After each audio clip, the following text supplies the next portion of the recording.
મિત્રો, હું એક નાનકડા ગામમાં રહેતી સામાન્ય સ્ત્રી છું. મારા પતિનું થોડાક વર્ષો પહેલા જ અવસાન થયું હતું અને મારે એક દીકરી છે અને પતિના મૃત્યુ પછી મારી દીકરી જ મારી દુનિયા બની ગઈ હતી અને હું રોજ મજૂરી કરતી અને હું પોતે ભૂખી રહેતી, પણ એના ભવિષ્ય માટે બધું જ કર્યું હતું. મારી દીકરી બહુ સમજદાર અને નરમ દિલની છોકરી હતી. તે 26 વર્ષની થઈ ગઈ હતી ત્યારે એક સારો છોકરો જોયો હતો. છોકરાને સારો પગારની નોકરી હતી, પોતાનું ઘર હતું અને માતા પિતા ન હતા, એટલે નવા સંબંધોમાં કોઈ વિઘ્ન આવ્યું નહીં અને મેં તેમના બંનેના લગ્ન ખૂબ જ ધૂમધામથી કરાવ્યા અને પહેલા તો થોડા મહિનાઓ બધું ખૂબ સારું ચાલી રહ્યું હતું. પણ એક દિવસ અચાનક જમાઈનો ફોન આવ્યો અને મને કહ્યું, મમ્મી, તમારી દીકરીને સમજાવો, તે બહુ જ ખરાબ વર્તન કરે છે, મારી લાગણીઓની કદર નથી કરતી. તમે તેને થોડી સમજાવો. અને ચોંકી ગઈ કે મારી દીકરી નોર્મલ દિલની છે, પણ મેં વિચાર્યું કદાચ નવી જિંદગીના બદલાવથી એ બેચેન હોય, તેથી જ મારા જમાઈએ મને તેના ઘરે ખાસ બોલાવી. હું તેમની પાસે ગઈને મારી દીકરીએ ખરેખર થોડી થાકેલી દેખાણી, પણ જમાઈ બહુ મીઠો અને સંવેદનશીલ લાગ્યો. એ મને રોજ નાસ્તો આપવા, પગ દબાવતો, ઓઇલ લગાવવાનું કહેતો, મમ્મી કહીને બધું સંવેદનશીલ વાત કરતો હતો. પણ ધીમે ધીમે મમ્મી કહેવાનો અવાજ પણ બીજો કંઈક કહી રહ્યો હતો અને એવું લાગ્યું કે એક રાતે જમાઈ મારી દીકરીને ઊંઘી રહી હતી ત્યારે જમાઈ મારા રૂમમાં આવ્યો અને પગ દબાવવાનું કહ્યું. પછી મેં હવેથી મારા હાથ પકડ્યો. હું દંગ થઈ ગઈ અને કહેવા લાગ્યો કે મમ્મી, તમારી સાથે વાત કરવાથી મને શાંતિ લાગે છે.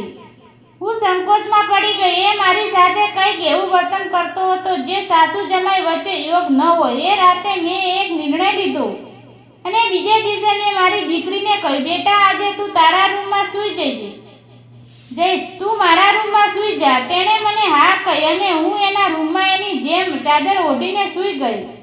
મધ્યમ રાત્રિએ જમાઈ મારા રૂમમાં આવ્યો અને મારી નજીક આવીને પગ દબાવવાની કોશિશ કરી અને એ સમય તેમને થયું કે અંધલી છે. પણ થોડી ક્ષણોમાં દરવાજો ખખડ્યો અને એક અજાણી છોકરી રૂમમાં પ્રવેશી અને બોલી, હવે શું છે?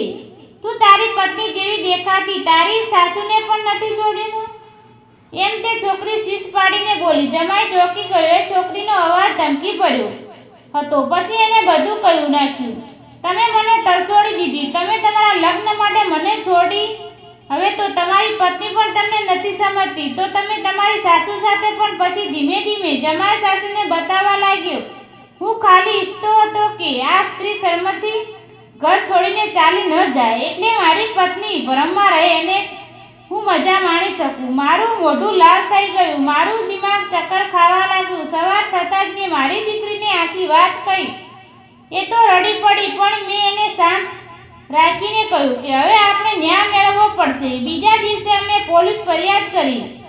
છોકરીએ પણ જમાઈને વિરુદ્ધ પોતાનું વક્તવ્ય આપ્યું. જમાઈની બધી પોલ ખુલ્લી પડી. પછી મારી દીકરીએ તેને છૂટાછેડા પણ આપી દીધા. પણ વાત હઈ પૂરી નથી થતી. મારી દીકરીએ ડોક્ટર પાસે તપાસ કરાવી. તે આખો દિવસ સૂતા કેમ રહે છે તો અજાણવામાં મળ્યું કે એક પ્રકારનો હોર્મોન ડિફિશિયન્સીથી પીડાતી હતી, જે તેના શરીરને મનને થાકી જતા એવી બીમારી હતી. પણ હવે તેની સારવાર લઈ રહી છે, એક નવું જીવન જીવવાનો પ્રયાસ કરી રહી છે, પોતે કમાય છે, પોતે ભવિષ્ય ઘડે છે અને મને ગર્વ છે કે મારી દીકરીનું દુઃખ સહન કરીને પણ એક હક મેળવ્યો છે જે એની યોગ હતી. મિત્રો, કેટલા સંબંધો જોતા સારા લાગે છે, પણ અંદરથી દગો છુપાવેલો હોય છે.